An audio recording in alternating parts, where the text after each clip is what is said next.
General immediately activated an internal investigation, which has delivered an interim report. He also appointed an independent review group, which visited Israel and Palestine in March to assess whether the agency is doing everything within its power to ensure neutrality and to respond to allegations of serious breaches.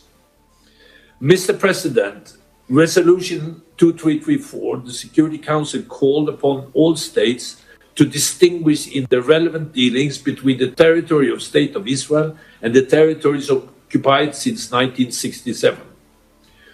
On 7 March, the Norwegian government issued a statement outlining that, quote, Norwegian business should be aware that through economic or financial activities in Israeli settlements that violate international law, they risk contributing to violations of international humanitarian law or human rights, unquote. Resolution 2334 also called upon all parties to continue, inter alia, to exert collective efforts to launch credible negotiations. In the context of the current hostilities in Gaza, intense negotiations between international mediators and the parties continued to formulate a deal for the release of the hostages and a ceasefire. On 1st of February, the US issued an executive order imposing sanctions on persons undermining peace, security, and stability at the West Bank. Additional sanctions on 2 outposts and settlers were announced on 14 March. In total, 7 Israeli settlers have been sanctioned under the order. The UK, France, and New Zealand also subsequently announced sanctions against settlers. On 23 February, reverting to US policies announced in December 2016, the US Secretary of State stated that the US views Israeli settlement as, quote, inconsistent with international law, unquote. On 4 March, the UN Special Representative of the Secretary General on Sexual Violence in Conflict released findings that there are reasonably grounds to believe that conflict-related sexual violence occurred in multiple locations during the 7 October attacks in Israel, and that there was clear and convincing information that sexual violence has been committed against hostages, and reasonably ground to believe that such violence may be ongoing against those still in captivity. While the scope of the visit in the occupied West Bank did not include verification, the Special Representative stated that she received information about various forms of sexual violence, as well as sexual harassment and threats of rape against Palestinian men and women in detention settings, during house raids, and at checkpoints in the West Bank. Mr. President, in closing, allow me to share the Secretary General's observations on the implementation of Security Council Resolution 2334. 1. I once again condemn the horrific armed attacks by Hamas and other groups on 7 October. Nothing can justify these acts of terror. The remaining hostages must be released immediately and unconditionally. While in captivity, hostages must be treated humanely and allowed to receive visits and assistance from the Red Cross. I'm horrified by the finding of SRST pattern regarding the use of sexual violence during the 7 October attacks and sexual violence committed against hostages, which may well be ongoing. All perpetrators of such acts must be fully prosecuted and held to account.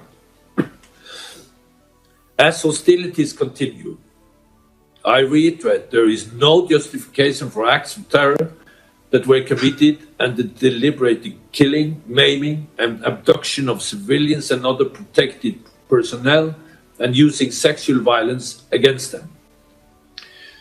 The use of human shields and the firing of indiscriminate rockets towards Israeli population centers are violations of international humanitarian law and must cease completely. Secondly, I am appalled by the immense scale of death, destruction, and human suffering brought by Israeli military campaign in Gaza. with civilian killings at a rate that is unprecedented. I condemn the killing of the thousands of civilians in Gaza, a majority of whom are reportedly women, children, and protected personnel. Nothing can justify the collective punishment of the Palestinian people.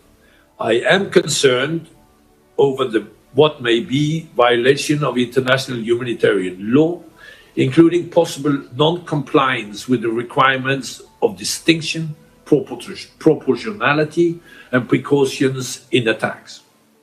I reiterate that ordering the massive displacement of the population in Gaza without ensuring the basic humanitarian needs can be met raises serious concerns about compliance with the applicable legal requirements. The entry of humanitarian supplies has been far below what is required. Hospitals must be respected and protected by all parties and should never become battlegrounds. International humanitarian law cannot be applied selectively. It applies to all parties to a conflict at all times, and the obligations to comply with it does not depend on reciprocity. I mourn the UN staff killed in Gaza. Their courage and dedications will not be forgotten. The inviolability of UN premises must be respected at all times. The life-threatening conditions facing the more than 1.7 million internally displaced persons within an ever-diminishing space in Gaza must be addressed immediately. I'm extremely concerned by the possible nightmare of more than 1 million people being displaced again if Israel proceeds with its planned ground operations in Rafah. The world's leading experts on food insecurity also clearly document that famine in the northern part of Gaza is imminent. Palestinians in Gaza are enduring horrifying levels of hunger and suffering. I call on Israel to fulfill its obligation under international law, including allowing and facilitating the rapid and unimpeded humanitarian access into and throughout Gaza. The UN and humanitarian partners must be able to deliver assistance safely.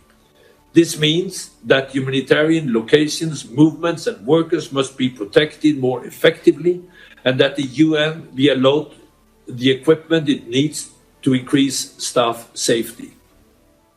I welcome the opening of a maritime corridor to deliver much needed additional humanitarian assistance by sea, but reiterate that for aid delivery at scale, there is no meaningful substitute to delivery by land. I reiterate my call for an immediate humanitarian ceasefire and urge all sides to redouble efforts to reach an agreement that will bring about needed humanitarian ceasefire and the release of all hostages. I'm engaged tirelessly with all stakeholders towards these objectives and stand ready to support the implementation of an agreement.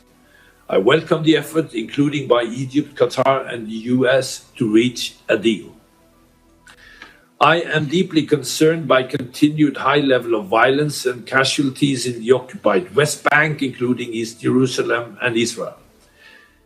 Intensive Israeli security operations and heavy exchanges with armed Palestinians are leading to rising levels of casualties and disseminating many West Bank refugee camps. Security forces must exercise maximum restraints and use lethal forces only when it's strictly unavoidable to protect life.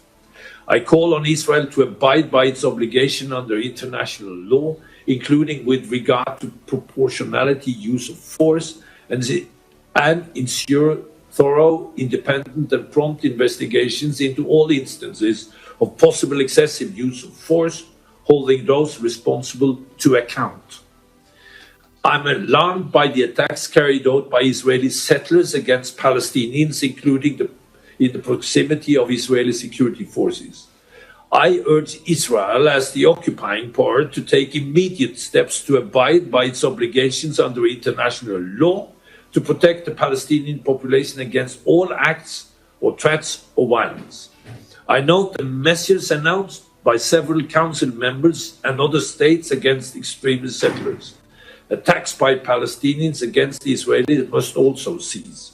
All perpetrators must be held accountable. In the spirit of this holy month of Ramadan, I reiterate the utmost need to uphold the status quo at the holy sites in Jerusalem, taking into account the special and historic role of the Hashemite Kingdom of Jordan as custodian of the holy sites in Jerusalem. I note that prayers at the holy sites have proceeded with some minimal confrontation thus far and welcome all efforts to preserve calm. All sides must refrain from unilateral steps that would escalate tensions during this sensitive time. I remain deeply troubled by the relentless expansion of Israeli settlements in the occupied West Bank, including East Jerusalem. The ever-expanding settlement footprint, including outposts, further entrenches the occupation while severely impeding the exercise by Palestinian people of its rights to self-determination. I reiterate that all Israeli settlements in the occupied West Bank, including East Jerusalem, have no legal validity and are in flagrant violation of international law. The demolition and seizure of Palestinian structures, including internationally funded humanitarian projects, entail numerous human rights violations and raise concerns about the risk of forcible transfer. I call upon the government of Israel to end this practice in line with the international obligations and to allow Palestinian communities to build and address the development needs. I am disturbed by the multiple instances in which officials have engaged in dangerous provocations, incitements, and inflammatory language, which must be rejected by all. I am encouraged by steps taken by the Palestinian Authority demonstrating its readiness to reform and welcomes the implementation of the arrangement facilitated by Norway and agreed by Israel and PA that enabled revenue transfers to the PA. However, the Palestinian economy and fiscal situation remains in crisis, putting PA at existential risk. I urge the international community to extend immediate fiscal relief to the PA and for the PA to continue carrying out crucial reforms. I was appalled by the allegation that 12 UNRWA staff were involved in the 7 October attacks. These are being thoroughly and independently investigated, while a review on UNRWA's neutrality is also ongoing. I underscore that UNRWA remains the backbone of UN humanitarian response in Gaza.